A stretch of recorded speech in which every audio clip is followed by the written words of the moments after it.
Nah, ini salah satu isu yang sering ditanya ini. Kalau seorang karyawan perusahaan itu mengundurkan diri, resign dari perusahaannya, apakah dia berhak mendapatkan uang pesangon?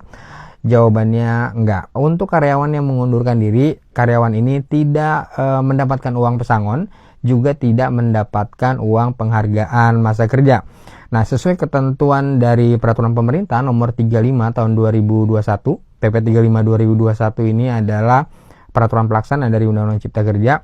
Di pasal 50 ditentukan bahwa karyawan yang mengundurkan diri itu masih berhak untuk mendapatkan uang pisah dan uang penggantian hak. Nah, besarnya uang penggantian hak ini bisa dilihat di pasal 40 ayat 4 di PP 35 2021. Nah, sekarang yang jadi persoalan berapa besarnya uang pisah.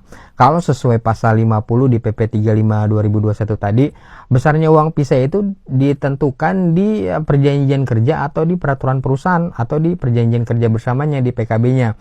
Jadi, baik Undang-Undang Ketenagakerjaan, Undang-Undang Cipta Kerja maupun PP 35 2021 itu tidak menentukan besarnya uang pisah untuk karyawan yang mengundurkan diri.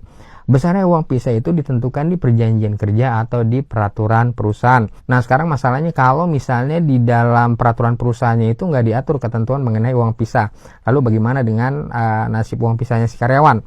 Karyawan tetap berhak dapat uang pisah, tinggal besarnya aja nih biasanya ditentukan berdasarkan kesepakatan di antara perusahaan dan karyawan. Jadi misalnya karyawannya resign, terus perusahaannya menawarkan sejumlah uang pisah tertentu, ya tinggal terserah si karyawannya mau terima atau enggak.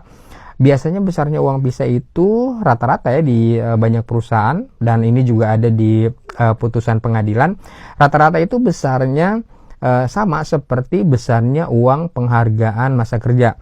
Nah, sekarang masalahnya lagi gimana kalau misalnya di peraturan perusahaannya nggak diatur ketentuan mengenai uang pisah, dan perusahaan juga nggak mau ngasih uang pisah ke karyawan yang resign. Nah, kalau hal itu terjadi, karyawannya bisa melaporkan kondisi tersebut ke Disnakertrans setempat yang biasanya ada di kantor wali kota atau ada di kantor kabupaten. Nah, nanti setelah karyawannya melaporkan, nanti Disnakertrans akan memanggil perusahaan dan karyawan, lalu Disnakertrans yang akan melakukan mediasi mengenai pembayaran uang pisah tersebut.